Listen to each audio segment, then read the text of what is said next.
हम 78th independence day मनाने जा रहे हैं। क्या हम सच में लेकिन आजाद हैं? क्या यही आजादी ना देखा था महात्मा गांधी, सुभाष चंद्र बोस और भगत सिंह ने? आइए लोगों से समझने की कोशिश करते हैं और जानने की कोशिश करते हैं क्या उनका इस पर कहना है। तो हम 78th इंडिपेंडेंस डे मनाने जा रहे हैं, तो क्या हम असल में आजाद हुए? लेकिन सवाल है मेरा। हाँ, क्यों नहीं आजाद है बताइए। आजादी क्यों नहीं मिली है? हर चीज की आजादी है कि नहीं है? आप बताइए कि कहाँ पे आजादी नहीं है। मेरे को लगता है कि जब मैं गांव में जाती हूँ, देखती हूँ कि वहाँ पे मूलभूत सुविधाएं नहीं है, साफ पानी नहीं है। इवन दिल्ली में भी देख लो, पानी साफ नहीं है, महिलाएं सुरक्षित नहीं है। ये एक महिलाएं सुरक्षित कहाँ पे नहीं है? ऐसा तो है नहीं कि सब जगह महिलाएं सुरक्षित नहीं है। और हर जगह पुलिस और प्रोटेक्शन मिलता है, पर कुछ जगह ऐसी है जो थोड़ी बहुत दिक्कत है। गाँव में उतनी सुविधाएं नहीं जा पाती है। नहीं, अभी तो हमने कोलकाता में देखा, डॉक्टर हॉस्पिटल में ऑन ड्यूटी रहे। हर देश में होता है थोड़ा बहुत। ऐसा नहीं है कि एकदम क्राइम खत्म हो जाएगा। लोगों का माइंडसेट जब तक चेंज ना होगा खुद से कि हम अच्छा से रहें, हमें किसी और लूट खसोट नहीं करनी है कहीं पे भी। जब लोगों को क्या है, जैसे हम खाना खाते हैं, पेट भरा रहता है, उसके बाद कितना भी अच्छा चीज रखो मन नहीं करता है खाने का। वैसे सबको, जब सब लोग अपने कमाई से, अपने खान पान से, हर चीज से खुश रहेंगे, तो फालतूगिरी, चोरी चमारी और ये सब बदमाशी, लुटे, ये सब नहीं करेंगे तो फिर जाके सही हो जाएगा। लोगों का माइंडसेट बदलना जरूरी है। वो कैसे बदलेगा? अब वो धीरे धीरे बदलेगा, एकाएक नहीं बदलेगा। हाँ, और कितने साल लगेंगे? अब हम इसका कैसे बताएं? आप नहीं, आपको क्या लगता है? आप नहीं, आने वाला टाइम में सही हो जाएगा धीरे धीरे। पहले से बहुत सही हुआ है। क्या चीजें सुधरी पहले से? देखिए, सबसे बड़ी चीज है कि देखिए, पहले कमाई भी कम थी, लोग जागरूक नहीं थे, पढ़े लिखे कम थे। धीरे धीरे पढ़े लिखे लोग हो रहे हैं, कमाई का इनकम सोर्स भी बढ़ रहा है, लोग रोजगार भी छोटे मोटे अब करने लगे हैं। पहले सब लोग शर्माते थे, पढ़े लिखे होके MBA भी होके अब चाय वाला और क्या क्या खोल रहे हैं, रेस्टोरेंट खोल रहे हैं, बहुत सारी चीजें खोल रहे हैं। तो उससे क्या धीरे धीरे डेवलपमेंट तो आ रहा है, पर टाइम लगेगा। महसूस कर रहे हो कि आप स्वतंत्र हो? बिल्कुल महसूस कर रहे हैं। जब से भाई मोदी की सरकार आई है तब से काफी चीजें अच्छी हुई हैं। क्या अच्छा हुआ? आप देखिएगा, देखिए सबसे बड़ी बात क्या है कि अब लोगों को थोड़ा सा ऐसे महसूस हो रहा है कि हम जो हिंदुस्तान में सड़कें भी सही हुई हैं और चीजें भी सही हुई हैं, एजुकेशन बढ़िया हुई है, मेडिकल लाइन में बहुत अच्छा हुआ है एक दूसरे की, और एजुकेशन में तो बहुत ही अच्छा हुआ है। मेडिकल लाइन की अगर हम बात करें तो अभी हमने देखा कोलकाता में एक रेप हुआ एक लड़की के साथ। किस तरीके की, मतलब डॉक्टर ही सुरक्षित नहीं ऑन ड्यूटी पे, किस तरीके की सुरक्षा हमें सरकार प्रदान थी? क्या है कि इस पर राज्य सरकारों को ध्यान देना होगा।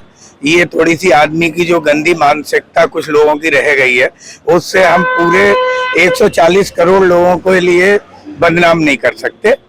अब इसके लिए थोड़ा टाइम लगेगा, लेकिन धीरे धीरे सब चीजें सही हो रही हैं और सरकारें भी वैसे इस चीज पे ध्यान दे रही है।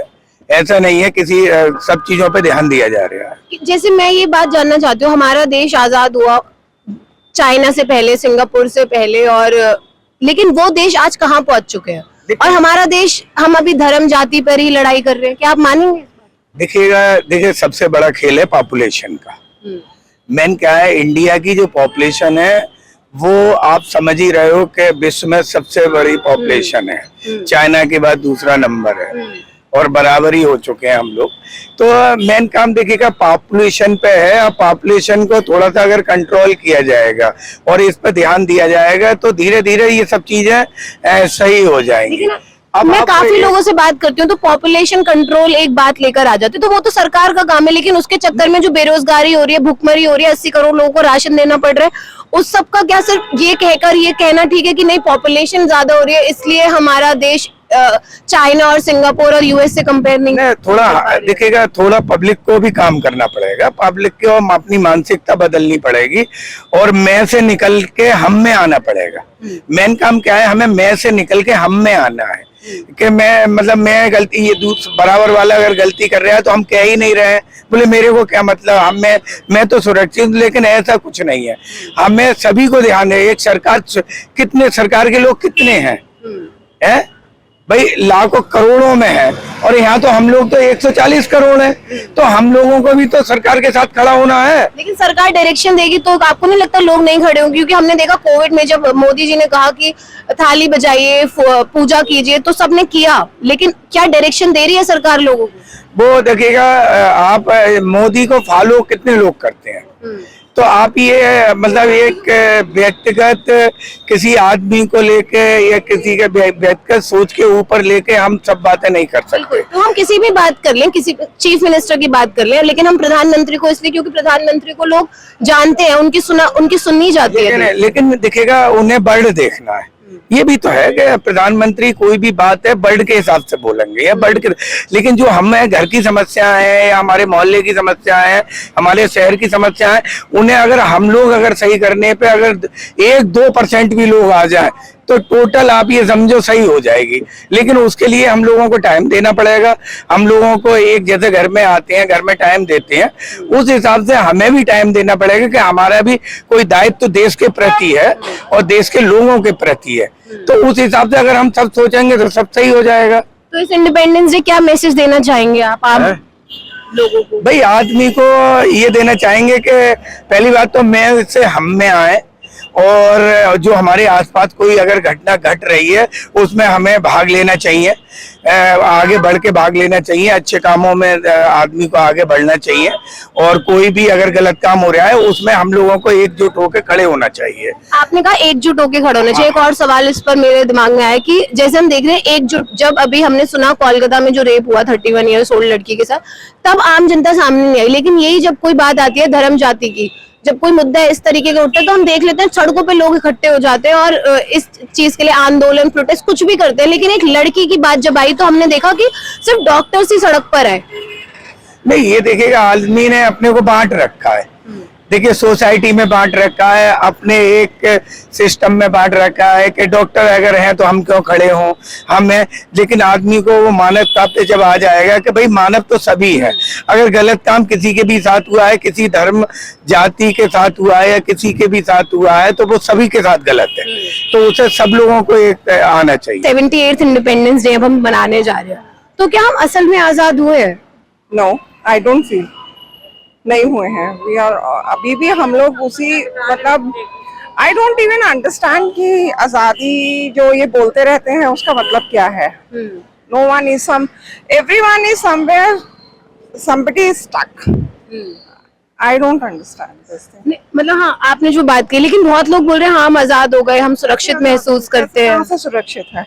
आप दिल्ली में देखते हो यहाँ पर में क्या security after 7-7:30 specially for females. सबको ये होता है, घर से सबके फोन आने शुरू हो जाते हैं, वेयर आर यू, कब तक घर पहुंचेगे? No security, nothing. लोग कहते थे बीजेपी आएगी तो ये हो जाएगा वो हो जाएगा, नथिंग। आई पर्सनली मतलब मैं लोगों का मैं नहीं कह सकती हूँ। तो आपके लिए क्या होगी असली आजादी? आपकी क्या परिभाषा है असली आजादी? असली आजादी का है कि फर्स्टली तो यहाँ पर जो है, अब मैं कैसे आपको एक्सप्लेन करूँ कि जो लोगों के लिए ना सबसे पहले यहाँ पर जो वो अभी जितनी भी बेरोजगारी है, सबसे पहले इसके ऊपर काम करना चाहिए। I have seen so many youngsters, they are running around here and there, they don't have job, they are very well educated। उनके लिए जॉब करो ना, है ना। और जो पिछड़े हुए लोग हैं उनके लिए आप कुछ काम करो। इतना बड़ा बड़ा इंफ्रास्ट्रक्चर बना रहे हो, ये कर रहे हो वो कर रहे हो, लेकिन ग्राउंड लेवल पे तो आप काम करो ना। जो लोगों की बेसिक नीड्स है वो पूरी नहीं होंगी तो डेफिनेटली क्राइम भी होगा, क्योंकि भूख तो सबको लगती है, अपनी फैमिली को तो सभी को पालना है ना। That's the thing. बहुत अच्छी बात आपने कही, लेकिन अभी मैं लोगों से बात करूं तो लोग कह रहे नहीं हम बहुत आजाद हैं और हमारा सब सुरक्षित भी है। और जब मैं बोलती हूँ उनको कि क्यों हम नहीं कंपेयर करते कि मतलब चाइना हमारे बाद आजाद हुआ, सिंगापुर हमारे बाद आजाद हुआ, इजराइल, उनकी टेक्नोलॉजी, उनका वर्क फोर्स, उनका जो सैलरी भी है वो उनको ज्यादा मिलती है, लेकिन लोग नहीं समझते। क्या कारण हो सकते हैं इसके पीछे? बिकॉज सी अभी लोगों को व्हाट आई नोटिस कि यहाँ पर when we were young, we were in college, हमको इतना एक्सपोजर नहीं था। अभी जो यंगस्टर्स है लाइक यू ऑल्सो, आप लोग को एक्सपोजर है, there are so many things जो लेकिन आजादी उसको तो नहीं कहते ना। फॉर एग्जाम्पल कोई ब्रांड आ गया, लाइक ये ले लो आप, यूनिक्लो आ गया है ना, दिस इज जापानीज कंपनी है, तो इसका ये मतलब नहीं है, लेकिन तुम अपने कंट्री में अपने लोगों के लिए तो कुछ करो। That's the thing. मेरा यही डिबेट होता है लोगों से कि ठीक है, बीच में एफडीआई रोकी थी, वो मुझे भी पता है, एफडीआई रोक दी थी, लेकिन अब बिना एफडीआई के काम भी नहीं होगा इंडिया में। लोगों को रोजगार चाहिए तो बाहर से कंपनीज आएंगी, जब भी तो रोजगार मिलेगा ना। अब इन्होंने बीच में रोक दिया था, तो आप कितने लोग बेरोजगार घूम रहे थे। मैं तो देखती हूँ, हर रोज ही देखती हूँ लोगों को। मेरे पास ही इतने कॉल आते हैं, मैम कहीं नौकरी के लिए बता दो, कहीं क्या कुछ। करते हो मैम आप? I am a consultant basically. हाँ, आप कहीं नौकरी बता दो हमें, हम कर लेंगे। एंड जब उनका सीवी पढ़ो तो बहुत हैरानी होती है। हम तो उनके कहीं पर भी नहीं है, we are not that ways educated, MBAs and all first class. अभी मेरे पास अभी है एक सीएस का, कंप्यूटर साइंस के बच्चा है, he is looking desperately looking for a job, पर कहीं नहीं मिल रहा उसको। और कुछ लोग कह रहे हैं स्किल नहीं है इसलिए जॉब नहीं मिल रही। नहीं नहीं, ऐसा कुछ नहीं है। बहुत अच्छे बच्चे हैं जो नहीं मिल रहा जिनको। माय थिंग इज कि पहले आप अपने यहाँ कंट्री में जॉब निकालो। सबको अगर रोजगार होगा तो कोई क्रिप नहीं करेगा, कोई क्राइम नहीं होगा। मिनिमम वेजेस करो आप अपने यहाँ पर में, कोई वेजेस का है ही नहीं। बच्चे 15-15 घंटे काम कर रहे हैं, उनको कुछ नहीं मिलता, तो एक टाइम के बाद में सब में फ्रस्ट्रेशन आती है। Because we all are human being, कहीं ना कहीं जाकर हम रुक जाते हैं। That's the thing. लोगों की राय आपके सामने रखी, लेकिन मैं जानना चाहती हूँ कि आपको सच में लगता है कि हम आजाद हो गए हैं? ये है आजादी का मतलब, जहाँ पे महिला सुरक्षित नहीं है, जहाँ पे आज भी भुखमरी है, 80 करोड़ लोगों को राशन देना पड़ रहा है। अगर आप कहीं गांव में जाएंगे तो आप कंडीशंस देखेंगे कि वहां पे साफ पानी तक नहीं लोगों को मुहैया कराया जा रहा। बहुत दूर छोड़िए, दिल्ली में ही देख लीजिए किस तरीके की पानी की किल्लत होती है। मूलभूत सुविधाओं के लिए लोग परेशान हैं। मेरे हिसाब से अभी हम असल मायनों में आजाद नहीं हुए हैं। ये नहीं था वो देश जो भगत सिंह, महात्मा गांधी और पंडित जवाहरलाल नेहरू ने हमारे लिए देखा था। क्या आपका कहना है? प्लीज कमेंट सेक्शन में जरूर बताएं। फिलहाल अभी के लिए इतना ही, धन्यवाद।